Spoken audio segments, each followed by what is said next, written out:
Pawan health bulletin విడుదల చేసింది ముంబై కోకిలాబెన్ ధీరుభాయ్ అంబానీ ఆసుపత్రి యాజమాన్యం. కుడి భుజంలోని రొటేటర్ కఫ్కు తీవ్ర గాయమైనట్టుగా అందులో పేర్కొంది. అలానే 2 ప్రధాన టెండన్లు చిట్లినట్టుగా వైద్యులు నిర్ధారించారు. భుజం ఎముకలో గ్రేటర్ ట్యూబరసిటీ భాగంలో కూడా ఫ్రాక్చర్ గుర్తించారు వైద్యులు.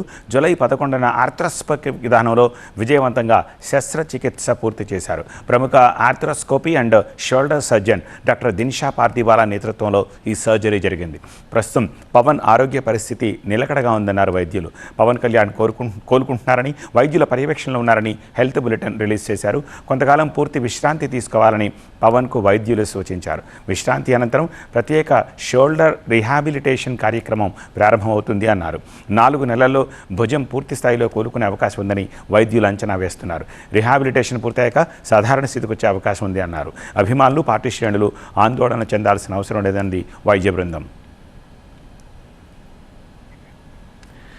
ఇప్పటికే పవన్ను పరామర్శించారు సీఎం చంద్రబాబు. ఆయన ఆరోగ్య పరిస్థితిపై ఆరా తీశారు ముఖ్యమంత్రి. త్వరగా కోలుకోవాలని ఆకాంక్షించారు.